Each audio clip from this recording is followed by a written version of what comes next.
এখন বুঝতে পারি প্রবাস জীবন কারোরই সহজ নয়। এই সময়টার জন্য আমি সারাদিন অপেক্ষা করি, সাথে বসে খাওয়া, গল্প করা। আমার কাছে তো মনে হয় সারাদিনের ক্লান্তিই দূর হয়ে যায়। তাহলে চলেন আজকের ভিডিওটা আমি এখান থেকেই শুরু করি। আর এটাই ছিল আমার প্রথম ব্লগ, আশা করি আপনাদের ভালো লাগবে। সকাল থেকে বাবুকে সামলানো, বাসার কাজ, রান্নাবান্না শেষে যখন তার আসার সময় হয়ে যায় বিকাল টাইমে, প্রতিদিন নিত্য নতুন ভাবে কিছু নাস্তা তৈরি করার ট্রাই করি আমি। আর চায়নাতে আসার পর আমাদের এই ফ্রোজেন খাবারগুলো খেতে অনেক ভালো লাগে, কারণ এগুলো অনেক টেস্টি হয়। বিভিন্ন সময় বিভিন্ন রকম ফ্রোজেন খাবার খাই, যেমন আজকের নাস্তায় ফ্রোজেন চিকেন ফ্রাই ভেজেছিলাম। আসলে যারা প্রবাসে থাকে তাদের জীবন অনেকটা কঠিন কিছু কিছু ক্ষেত্রে, আবার কিছু কিছু ক্ষেত্রে অনেকটাই সহজ হয়ে যায়। যেমন ফ্রোজেন চিকেন ফ্রাইটা আমি অনেক সস্তায় নিয়ে এসেছি বাংলাদেশের প্রাইস অনুযায়ী। চায়নাতে এগুলোর প্রাইস প্রায় অর্ধেক বললেই চলে। বিভিন্ন সময় বিভিন্ন রকম ফ্রোজেন নিয়ে আসি আমি মার্কেট থেকে। যখন আমি প্রতিদিন নাস্তাগুলো তৈরি করি তখন আমার মধ্যে অনেক ভালো লাগে এবং খুশি লাগে, কারণ একটু পরে আমার হাজবেন্ড চলে আসবে আর আমরা দুইজন একসাথে টাইম স্পেন্ড করব।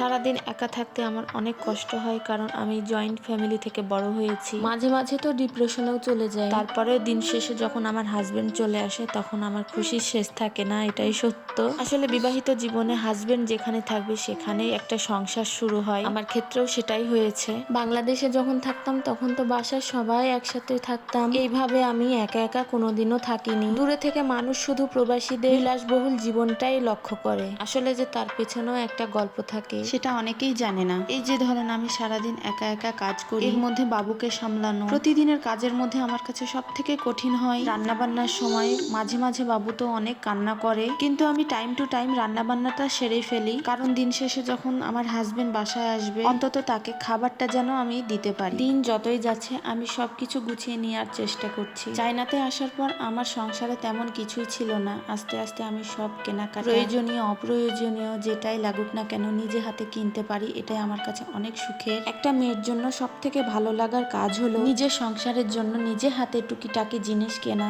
যেটা প্রয়োজন সেটাও কেনা, যেটা ভালো লাগা সেটাও কেনা। আর তার পিছনে সব থেকে বড় হাত থাকে একজন হাজবেন্ডের। আমি যখন যেটাই চাই, যেটাই কিনতে চাই সেটাই আমাকে কিনে দেয়। আল্লাহর অশেষ রহমতে একজন ভালো জীবনসঙ্গী পেয়েছি আমি। কথার ফাঁকে একটু আপনাদের বলতে চাই, আমার ভিডিওগুলো যদি ভালো লেগে থাকে তবে আমার চ্যানেলটি ভিজিট করবেন এবং অবশ্যই সাবস্ক্রাইব করে দিবেন। আপনাদের সাপোর্টেই আমি এগিয়ে যেতে পারি। অপেক্ষা করতে করতে একসময় আমার হাজবেন্ড চলে আসে। অপেক্ষার সময়টা মনে হয় সবার কাছে দীর্ঘ হয়ে যায়। নাস্তার টেবিলে যখন আমি একা একা বসে থাকি এবং অপেক্ষা করি, আমার ক্ষেত্রেও সেটাই হয়। আমরা দুইজন সবসময় চেষ্টা করি যেন একসাথে খাবার খেতে, সেটা ব্রেকফাস্ট, লাঞ্চ অথবা ডিনার যেটাই হোক, আমরা দুইজন সবসময় একসাথেই বসে খাবার খাই। আর এটা আমাদের বিয়ের পর থেকে অভ্যাস। মাঝে যখন আমি বাংলাদেশে একা ছিলাম বিষয়গুলো আমি খুবই মিস করতাম এবং আমার হাজবেন্ডও মিস করতো। দিন শেষে এটাই বলতে পারি আমরা দুইজন এখন একসাথে আছি, এটাই আমাদের অনেক বড় চাওয়া এবং পাওয়া। দীর্ঘদিন অপেক্ষার পর আমরা হাজবেন্ড ওয়াইফ একসাথে হতে পেরেছি, বাচ্চাকে নিয়ে ভালো আছি, এটাই আল্লাহর কাছে